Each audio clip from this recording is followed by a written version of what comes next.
9. 슈렐러가 영국 화폐 5실링, 벨기에 화폐 30프랑을 대리 석탁자 위에 밀어놓자 젊은 은행원은 동정하는 듯이 그를 쳐다보았다. 이게 전부입니까? 예, 슈렐러가 말했다. 이게 전부요. 젊은 은행원은 계산기를 작동하더니 시큰둥하게 동전기계의 손잡이를 돌렸다. 회전수가 적은 것은 벌써 경멸하고 있다는 뜻이다.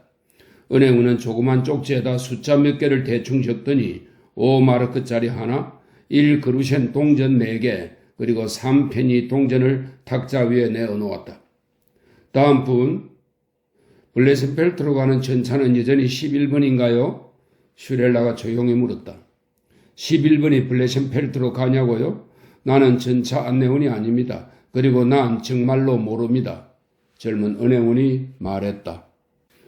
고맙습니다 라고 말하고 슈렐라는 주머니에 돈을 집어넣고 한 신사를 위해 창구 앞의 자리를 비켜주었다.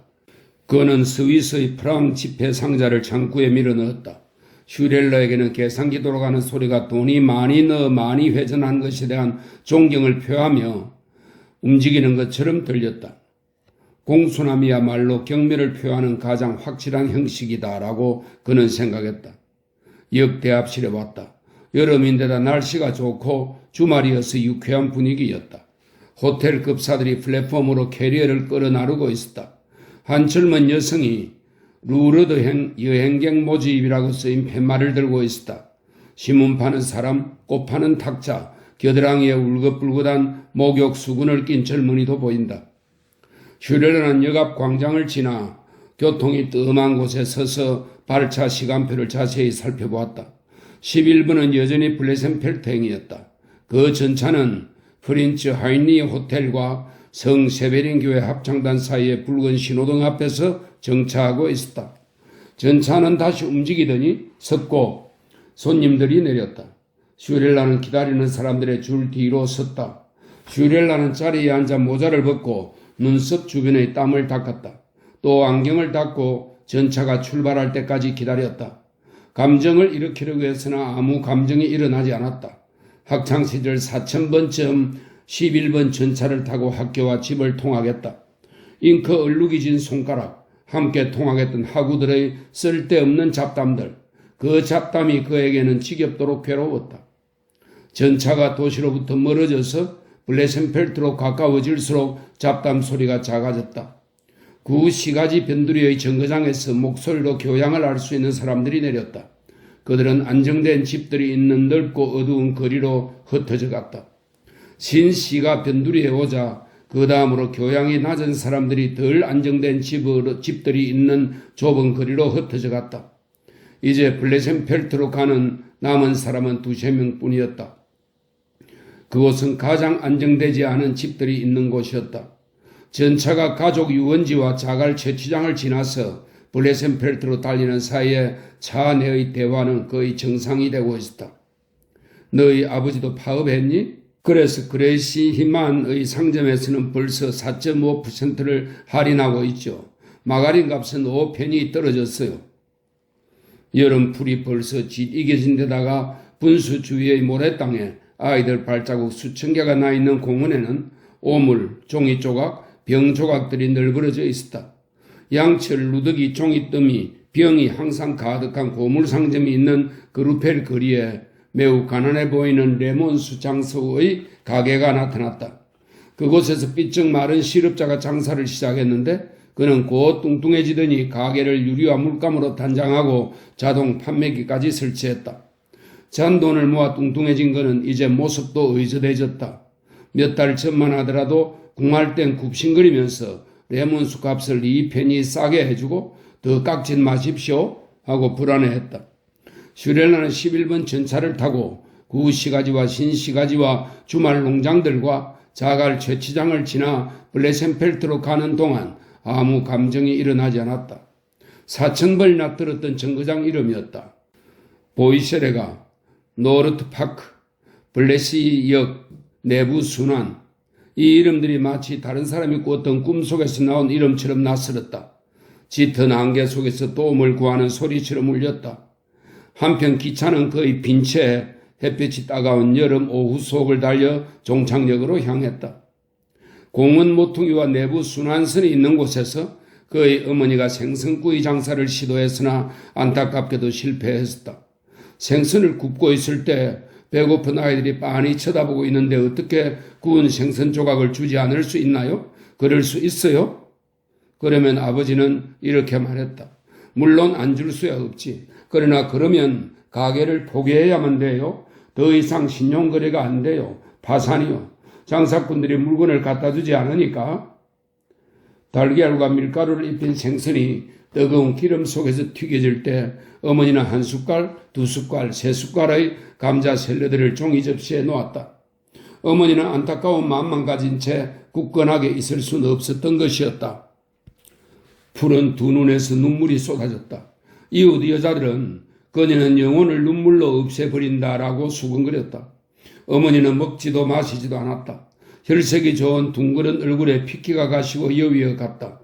기차역 식당에서의 아름답고 차가운 처녀 모습은 전혀 찾아볼 수 없게 되었고 주여 주여를 속삭이며 이 세상의 종말을 알리는 다해진 기도서 책장만을 넘기고 있었다. 다른 한편 거리에는 붉은 깃발이 먼지바람에 나부끼고 있었고 흰덴브루크의 머리를 그린 포스터가 지나가고 있었다. 아우성치는 소리, 때리는 소리, 총소리, 그리고 나팔 소리, 북소리. 어머니가 돌아가셨을 때 그녀의 모습은 비늘 때문에 야윈 처녀의 모습이었다. 곽꽃이 놓인 공동묘지엔 얇은 나무 십자가 하나가 섰다. 에디트 슈렐라, 1899년에서 1932년. 영혼은 울음으로 다 없어져 버렸고 육신은 북쪽 공동묘지의 흙에 섞여 버렸다. 종착역입니다, 손님. 차장은 그렇게 말하고서 내려가더니 담뱃불을 붙였다. 차장은 앞으로 다가오면서 다 왔습니다 라고 했다. 고맙소. 4,000번이나 타고 내렸던 곳이다. 11번 전차의 종착역. 30년 전 노선을 연장하려고 놓아두었던 녹슨 레일은 준설기 구멍들과 바라크 사이에서 사라져가고 있다. 레몬수 가게로 갔다. 색채, 유리창 번득이는 자동 판매대, 정확하게 분류되어 있는 초콜릿. 레몬수 하나 주십시오. 깨끗한 유리잔에 든 녹색 음료는 맛이 있었다. 손님, 괜찮으시다면 종이 쓰레기는 바구니에 버리세요. 맛이 있나요? 고맙소. 레몬수 하나 더 드릴까요? 아닙니다. 씨가 6개 비추세요.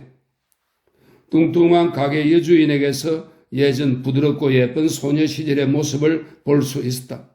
어린이 같은 푸른 눈은 첫 영성체 수업에서 열정적인 종교 교사를 마치 천사와 동급으로 여기며 순결하다고 열광했을 것이다. 이 눈은 이제 거친 장사꾼의 눈이 되어 있었다. 전부 90페니입니다. 고맙습니다. 그때 그가 타고 왔던 11번 전차가 발차를 알렸다. 그는 오랫동안 망설였으며 12분 동안이나 블레센펠트에 갇혀 있었다는 것을 알았다. 그는 담배를 피우면서 나머지 레몬수를 천천히 마셨다. 그리고 여인의 돌같이 굳은 붉은 얼굴에서 처녀 때의 이름을 알아내 보려고 했다. 금발을 바람에 날리며 공운을 쏘다니면서 소리를 지르고 노래했을 것이다. 천사 같은 모습은 오래전에 사라져버렸다. 그녀의 오빠도 그녀처럼 금발이었고 천사 같았다. 길거리 소년들에게 좋은 일을 하자고 외쳤으나 쓸데없는 짓이었다. 그는 목수 견습생으로 100m 달리기 선수였는데 아둔한 일을 하려다 새벽에 처형되었다. 레몬수 하나 더 주시오. 그는 젊은 여인이 컵을 통 밑에 데리고 몸을 숙였을 때 깨끗한 정수리를 보았다. 그녀 오빠는 천사 같은 패러디였다. 그녀의 이름은 뒤에 거친 젊은 사내들에게 널리 퍼져 마치 천국 입장이 보장된 암호처럼 입에서 입으로 옮겨졌다. 에리카 프로글스케라는 이름이었다. 암울한 고통으로부터 해방시켜준 구세주였다. 그녀는 스스로 좋아서 하는 일이었기 때문에 그에 대한 대가는 아무것도 받지 않았다. 우리를 아세요? 그녀는 웃으면서 레몬수 잔을 탁자에 놓았다. 아니요, 아닐 겁니다. 그도 웃으면서 말했다. 얼어붙었던 기억이 떠오를 뿐 아니라 괴어 있는 더러운 물처럼 얼음꽃이 흘러내릴지도 모른다. 아무것도 약속하지 않을 것이다. 이미 약해져 버린 성인의 영혼에서 엄격한 어린이 감정을 다시 기대한다면 그녀는 이제 그에 대한 대가를 받는다라는 사실을 경험하게 될 것이다. 조심, 단지 말만 시작되지 않았을 뿐이다. 예, 30페니입니다. 베르디 프로글스키의 누이는 몸에 밴 상냥한 시선을 보냈다. 너는 나까지 구제해 주었는데 아무 대가도 받지 않았다. 내 주머니에서 녹아버린 초콜릿 조각조차 받은 적이 없었다. 그것은 값을 계산한 것이 아니라 선물이었다. 그러나 너는 받지 않았었다. 너의 입과 손의 연민으로 날 구해 주었었다. 나는 너가 그걸 베르디에게 말하지 않았기를 바란다. 비밀을 지켜주는 것은 연민에 속한다. 말이 되어버린 비밀로 인해 끝장이 일어나는 것이다. 나는 그가 어느 7월 아침 하늘을 마지막으로 보았을 때 그걸 모르고 있었기를 바란다. 나는 그루펠 거리에서 그가 품격 있는 행동으로 해방감을 느꼈다는 것을 알았던 유일한 사람이었다. 당시 에디트는 그런 인물에 속하지 않았다. 그 애는 겨우 12살이었고 마음속의 지혜를 아직 헤아릴 수 없을 때였다. 우릴 정말로 모르시나요? 모릅니다, 확실히. 오늘 너는 내 선물을 받을 것이다. 너희 마음은 굳어져 연민의 감정 같은 건 남아있지 않을 것이다. 몇 주 지나지 않아서 너는 어린이에게 짐이 되는 순수성을 잃었고 연민 같은 건 버리는 것이 더 낫다고 결정했다. 그리고 울기나 하는 금발의 계집애가 아니라는 걸 분명히 했다. 아닙니다. 우리는 모르는 사이입니다. 정말로 모릅니다. 그 얼음꽃을 녹이지 맙시다. 고맙소. 안녕히 계십시오. 저 위에는 아버지가 웨이트를 하시던 블레세네크 식당이 그대로 있다. 맥주, 소주, 고기 경단, 그 모든 것을 온화하면서도 감정을 억누른 듯한 표정으로 서비스했다. 그는 블레세네크에서 맥주, 소주, 고기 경단을 서비스하든 프린츠 하이니 호텔에서 샴페인을 서비스하든 혹은 위 항구에서 밤을 지낸 장녀들에게 아침 식사로 맥주와 커틀렛, 초콜릿, 체리 브랜디를 서비스하든 무관심한 듯 알 수 없는 표정의 얼굴을 하고 있었다. 아버지는 아침 식사의 흔적을 소매에 그대로 묻힌 채 돌아왔고 팁을 꽤 많이 가져왔었다. 초콜릿이나 담배도 가져왔다. 다른 아버지들이 가져왔던 것은 가져오지 않았다. 아버지에게는 소리를 지르거나 싸우거나 사랑스러운 충고를 하거나 화해의 눈물을 흘리는 일과 같은 퇴근 후의 시끄러움이나 명랑함은 없었다. 언제나 이러한 감정을 누르는 듯한 부드러운 표정의 얼굴이었다. 길을 잃은 천사였다. 이 천사가 베르디를 맥주 탁자 밑에 숨겨주었으나 경찰 보조원들이 맥주 관들 사이에서 발견하고 끌어가 버렸다. 베르디는 죽음이 확실했으나 여전히 웃고 있었다. 아버지의 소매에 묻은 끈끈한 것들은 세탁되었고 풀이 먹여졌다. 그래서 종업원의 흰 셔츠는 빳빳해지고 윤기가 났다. 그들은 마침내 다른 날 아침에 아버지를 데려갔다. 바로 버트 바른 빵과 검정 구두를 팔에 끼고 일하러 나가려고 할 때였다. 아버지는 그들의 자동차를 탔다. 그리고 다시는 볼 수 없었다. 흰 십자가도 곽꽃도 없었다. 종업원 알프레트 슈렐라.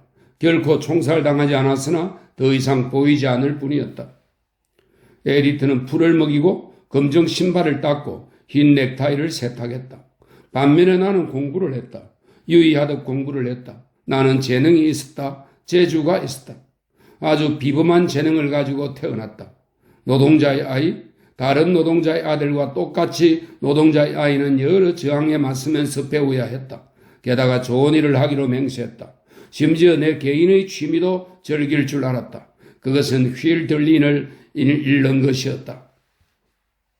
다음 11번 차가 출발하기까지는 7분이 아직 남아있었다. 그루펠 거리 17번지. 집은 새로 단장되었고 그 앞에 녹색 자동차와 붉은색 자전거 한 대가 주차되어 있었다. 더러운 롤러스케이트 두 켤레도 놓여 있었다.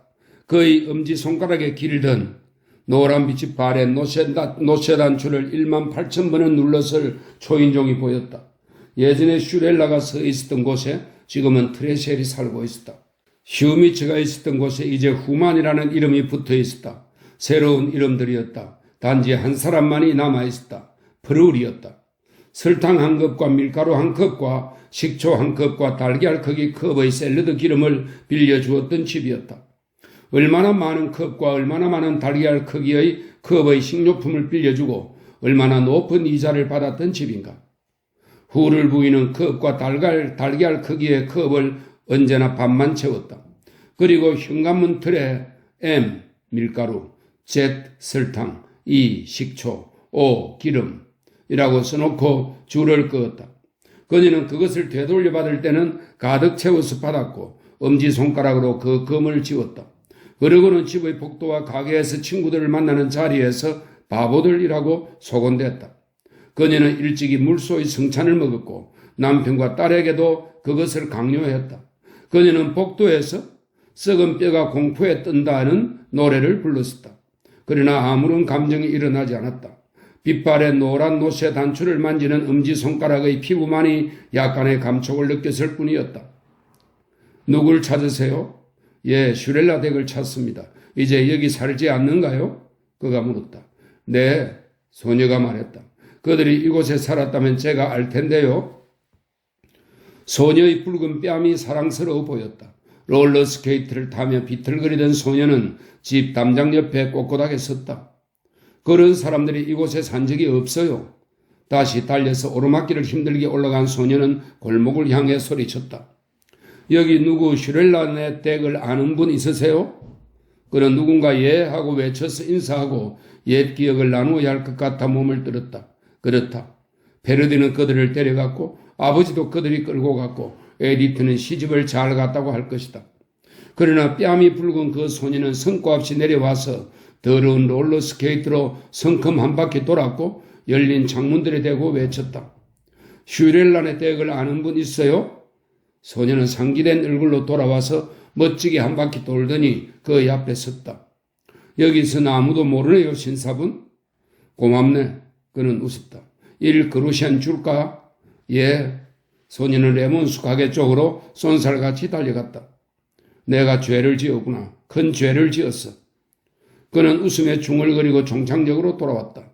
나는 프린츠 하이니 호텔의 닭고기에다 그루펠거리의 레몬수를 마셨다. 추억은 그대로 잠재워 두었고 얼음꽃은 녹지 않았다. 에리카 프로글스케의 눈에서 어떤 인식도 반짝이는 것을 보려고 하지 않았고 그녀 입에서 페르디라는 이름을 들으려 하지 않았다. 내 엄지손가락의 피부만이 기억을 갖고 누런 노쇠로 된 초인종 단추를 알아보았을 뿐이었다. 그것은 마치 도로변과 창가와 집 입구에서 햇빛이 좋은 여름날 퇴근을 즐기면서 그를 자세히 관찰하고 있는 눈동자들의 따가운 눈초리를 느끼며 달리는 것 같은 것이었다. 그의 안경, 그의 걸음걸이, 그의 눈동자의 돌림을 알아보는 사람이 외제 외투 입고 야유를 많이 받았던 휠 들린 독자를 알아보는 사람이 한 사람도 없다 말인가. 그들은 휠 들린 독자에게 슈렐라다, 저기 슈렐라가 실을 잃는다 하고 야유를 퍼부었었다. 그는 불안한 듯 땀을 씻고 모자를 벗었다. 거기에 서서 모퉁이로부터 그루펠가를 뒤돌아보았다. 아무도 그를 쫓아오지 않았다.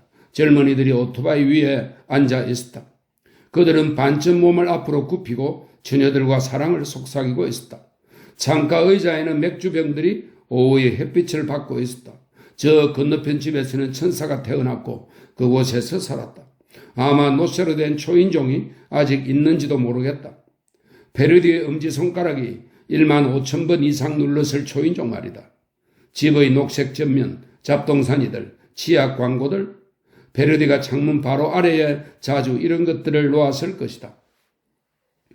23년 전 어느 7월 저녁에 로베르트가 에디트를 숲으로 끌고 갔던 그 공원길에 지금은 연금생활자들이 벤치에 웅크리고 앉아서 농담을 주고받으면서 코를 담배 냄새 나는 곳으로 향하고 놀고 있는 아이들이 버릇이 없다고 한탄하고 있었다. 흥분한 어머니들은 말을 잘 안 듣는 자녀들에게 한탄의 소리를 퍼붓고 원자탄이 데려갈 놈이라고 그들의 앞날을 저주했다. 소녀들은 팔밑에 기도서를 끼고서 지금 막 고해성사에서 돌아와서 아직은 죄가 없다. 그들이 은총의 상태를 지금 아니면 내일 벗어날지 모르겠지만 말이다. 다음 11번 전차가 출발하려면 아직 1분이 남아있었다. 이미 30년 전부터 녹슨 레일은 텅 빈 미래를 향해 달려왔다. 베르디의 누이는 지금 푸른 레몬수를 깨끗한 컵에 가득 채웠다. 전차 운전사는 집결하라는 종을 울렸다. 피곤한 차장들은 담뱃불을 끄고 돈가방을 똑바로 하고 나서 자기 칸에 올라탔다. 그러곤 경보를 울렸다. 왜냐하면 멀리 뒤 녹슨 레일이 끝나는 곳에서 한 늙은 부인이 달려오고 있기 때문이었다. 중앙역에서 갈아타고 한국까지 갑니다. 슈렐라가 말했다. 45페니입니다. 별로 견고하지 않은 집들과 견고한 집들, 매우 견고한 집들을 지나서 갈아타고 간다. 여전히 16번이 항구로 간다. 건축 자재 가게들, 석탄 창고, 그는 낡은 오래된 집의 난간에 쓰인 글을 읽을 수 있었다. 미하엘 상점, 석탄, 코커스, 조개탄. 방향을 돌려서 2분만 가면 그는 모든 기억을 되살릴 수 있을 것이다. 드리슐러 부인의 손은 노인의 눈처럼 그리고 벽에 붙은 알로이스의 사진과 마찬가지로 시간을 붙들고 있을지도 모른다. 맥주병, 양파더미, 토마토, 빵, 담배들이 배가 정박하면 흔들거리는 트랩을 건너 돛배 위로 운반되었고 거대한 나비 인형들이 라인강 하류로 북해의 안개 속으로 흘러갔을 것이다. 이곳은 아주 조용했다. 미하일 울타리 뒤쪽에 석탄 더미가 있었고 건축 자재 창고에는 연붉은 벽들이 산처럼 쌓여 있었다. 울타리와 작업장 뒤에서 야간 경비원들의 발걸음이 정적을 점점 깼다. 슈렐라가 웃으면서 녹슨 난간에 기대어서 몸을 돌렸을 때 그는 놀랐다. 새로 다리가 생긴 것을 몰랐다. 네틀링그도 그 이야기를 하지 않았다. 다리는 구황의 만을 가로질러 널찍하게 놓여 있었으며 암청색의 교각은 정확히 트리슐러의 집이 있던 바로 그곳에 있었다. 다리의 그림자가 트라이덜러의 집이 있었던 곳 앞의 만을 덮고 있었다. 가운데가 비어있는 거대한 강철 성문을 통해 물결 속에서 푸른 하늘만이 보였다. 아버지는 트리슐러의 술집에서 일하는 것을 가장 좋아했다. 긴 여름 저녁 정원의 붉은 의자에 앉아있는 뱃사람들과 그 부인들의 주문을 받았다. 한편 그 시간에 알로이스, 에디트와 그는 항구의 만에서 낚시질을 했다. 그가 단지 시 구절에서나 배웠던 것과 같은 천진스러운 시절의 영원함이었다. 저 위에선 성세베린 교회의 종이 울렸다. 저녁의 평화와 믿음의 종이 울렸다. 에디트는 불안한 손으로 도약하는 수영선수의 리듬으로 다이빙을 했다. 그녀의 엉덩이, 팔, 그리고 온몸이 도약하는 수영선수의 리듬으로 춤을 추었다. 그래서인지 그녀는 물고기를 먹는 일이 없었다.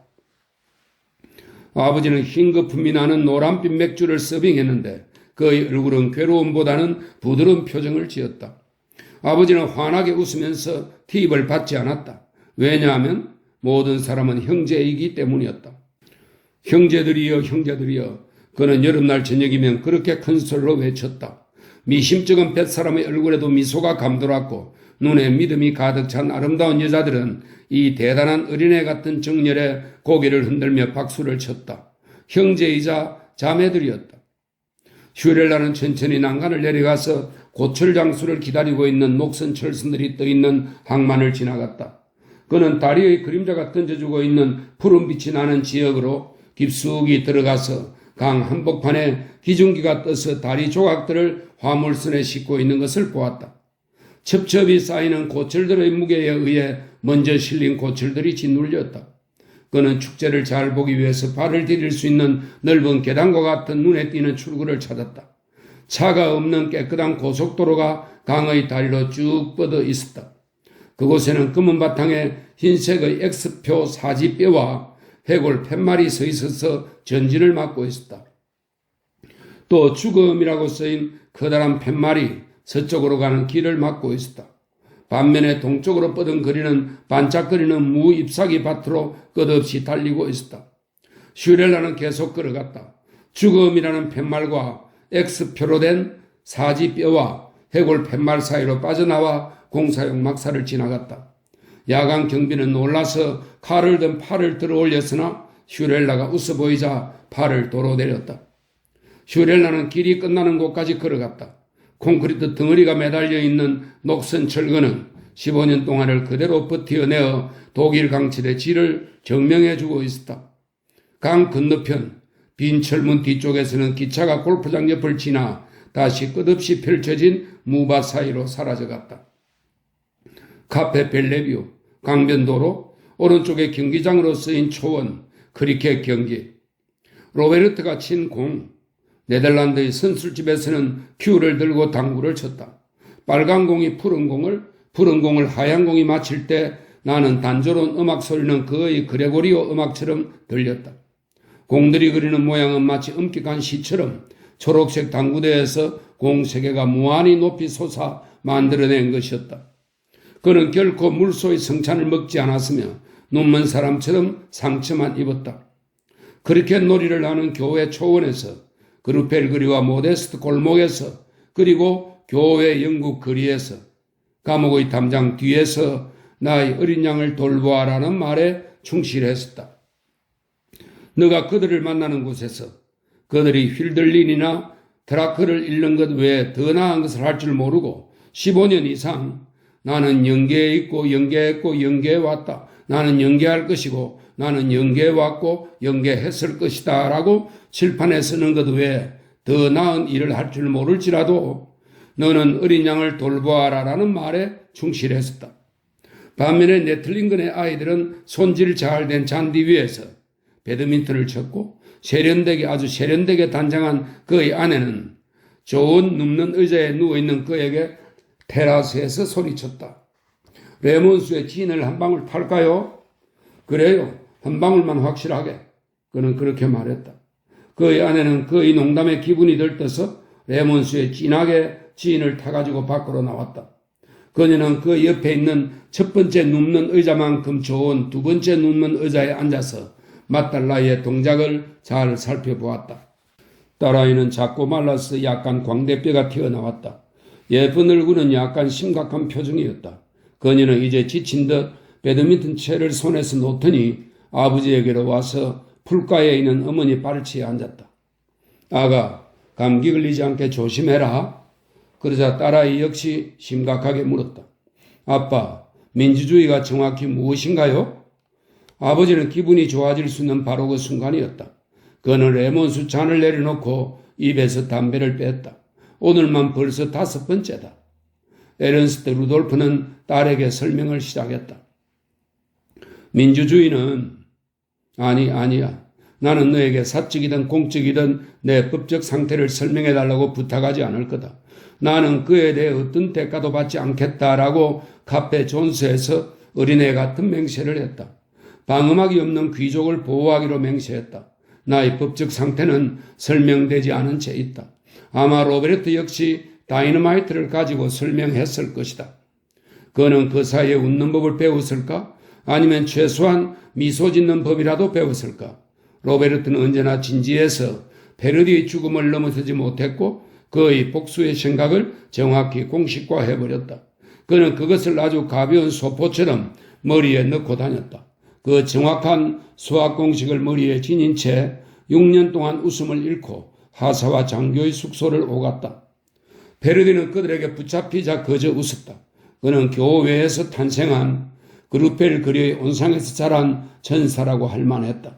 3제곱미터의 엄지손가락만을 기억하고 있었다. 체육선생의 발과 폭탄 파편에 맞아 죽은 마지막 어린 양. 아버지는 다시 보이지 않았는데 그렇다고 도망가다가 총에 사살된 것도 아니었다. 그리고 로베르트가 때린 공은 결코 찾아내지 못했다. 슈렐레는 담배꽁초를 낭떠러지 아래로 던져버리고 일어서서 서서히 돌아섰다. 그는 죽음이라는 편말과 X형의 사지뼈 사이를 빠져나오면서 야간 경비원이 나타나자 고개를 끄덕였다. 그는 카페 벨레비로 다시 한번 시선을 보냈다가 지평선 너머로 뻗어있는 저 아래의 깨끗하고 텅 빈 고속도로로 내려가기 시작했다.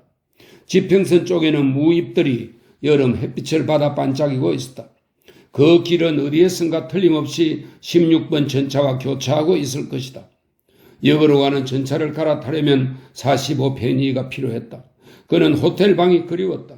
그는 우연히 만난 호텔방을 집처럼 좋아했고 언제나 옮길 수 있는 초라한 방의 익명성을 좋아했다. 이런 방에서는 기억의 얼음꽃이 녹지 않을 것이다. 국적도 없이 고향도 없이 아침이면 늦잠을 잔 웨이트로부터 정성이 없는 아침 식사를 접대받는 생활이었다. 소매가 아주 깨끗하지는 않았고 셔츠의 앞부분은 어머니가 해주신 것처럼 풀이 빳빳이 먹여져 있지 않았다. 예수님 넘은 웨이트라면 슈렐라라는 동료를 아십니까? 라고 물어보는 모험을 할 수도 있을 것이다.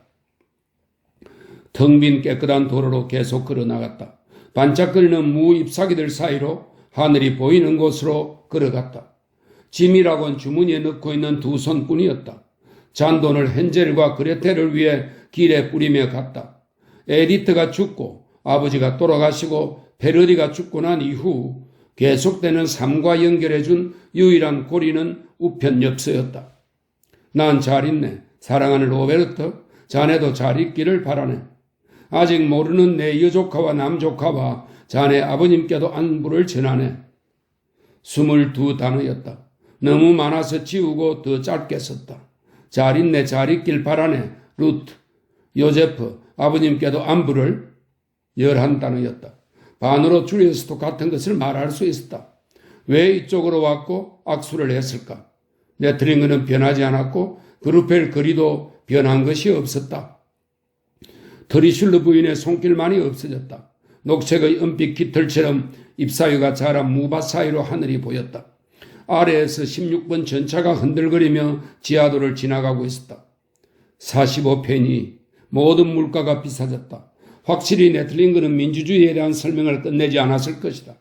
늦은 오후에 햇살이 비추고 그의 목소리는 부드러워지고 그의 딸은 거실에서 의자 덮개를 가지고 나왔다. 유고슬라비아제인지 덴마크제인지 아니면 핀란드제인지 어쨌든 호화스러운 색깔들이었다. 그녀는 덮개를 아버지의 어깨에 올려놓고 얌전히 귀를 기울이기 위해서 다시 무릎을 꿇었다. 그녀의 어머니는 주방에 있었다. 밖에서 좀 놀아라 얘야. 아주 멋지고 조화로운 오후다. 그녀는 빵 조각에 양념을 뿌려서 맛있게 만들고 알록달록한 샐러드를 섞었다. 네틀링그에 대한 이러한 상상이 그를 직접 만난 것보다 더 정확한 그의 모습을 만들어냈다. 제일 좋은 허리 부위 살코기를 시켜 먹고 최상품의 포도주를 마시면서 이 식사를 가장 품위 있게 하려면 치즈와 아이스크림과 케이크를 먹어야 할지 아니면 오믈렛을 먹여야 할지를 고민하는 네틀링그의 모습이 떠올랐다. 어떻게 미식가가 되는가라는 강좌를 개최했던 전직 대사관 직원은 이렇게 말했던 일이 있었다. 신사 여러분, 한 가지, 즉 여러분이 배운 것에 독창성이라는 자신만의 입김을 불어넣는 일을 덧붙여야 하는 겁니다. 그는 영국에서 칠판에 다음과 같이 써놓았다. 그는 살해당했어야 했다. 15년 동안 언어의 실로폰을 쳤다. 나는 살고 있다. 나는 살았다. 나는 살아왔다. 나는 살아왔었다. 나는 살 것이다. 나는 살 것인가? 그는 문법을 지루해할 수 있는 사람들이 있다는 것을 이해하지 못했다. 그는 살해될 것이다. 그는 살해당했다. 그는 막 살해당했다. 그는 살해당할 것이다. 누가 그를 살해할 것인가? 복수는 내 것이다. 라고 시는 말했다. 종착역입니다, 손님. 인파는 줄어든 것 같지 않았다. 여기에 누가 도착하였으며 여기서 누가 떠나갔나? 왜 그들은 모두 집에 있지 않았는가? 오스텐드행 기차는 언제 떠났는가? 오스텐드는 벨기에의 항구 도시입니다. 오스텐드행 기차는 언제 떠났는가? 혹은 이탈리아로 프랑스로 떠났는가? 누군가 거기서도 배움을 갈망할 것이다. 나는 살아있고 살았고 살아왔다. 그는 죽임을 당할 것이다. 누가 그를 죽일 것인가? 호텔방, 값은 어떤가? 싼가? 이 나라에서 값을 묻는 것은 분명 죄처럼 여겨졌다. 언제나 가장 좋은 것, 가장 비싼 것이 가장 값싼 것이다. 바보 같은 소리다. 현대의 여관. 아침 식사는 주지 않고 7마르크. 아니요, 감사합니다. 모데스트가는 내가 알고 있어. 정말로 알고 있어요. 16번지는 바로 성문 옆에 있습니다. 골목 모퉁이를 돌아서면서 그는 멧돼지에 부딪힐 뻔했다. 그는 진한 잿빛 동물대에 놀라서 하마터면 로베르트의 집을 지나칠 뻔했다. 이곳에 대한 기억은 분명하다. 단 한 번 이곳에 온 적이 있었다. 모데스트가 8번지. 그는 반짝이는 노트의 문패 앞에 서서 읽었다. 로베르트 페멜 박사, 평형 정력학 계산사무소, 오후는 휴무. 그는 초인종을 누르면서 몸을 들었다. 그가 알고 있는 소도구들을 가지고 했던 연극의 정인이 아니라는 사실이 그를 더 떨게 했다. 이 문 뒤에서 에디트가 죽었고 이 집에서 그녀의 아이들이 태어났다. 로베르트가 살고 있다. 집안에서 울리는 초인종의 요란한 소리에 아무도 문을 열지 않으리라는 것을 그는 알고 있었다. 안에서는 초인종의 시끄러운 소리가 전화벨 소리와 섞였다. 프린츠 하인리 호텔의 보이는 약속을 지켰다. 우리가 거기서 당구를 치게 된다면 보이에게 팁을 두둑이 줄 것이다. 단 내 집을 지나가니 바로 현대여관이 나왔다. 마침내 집에 온 것이다.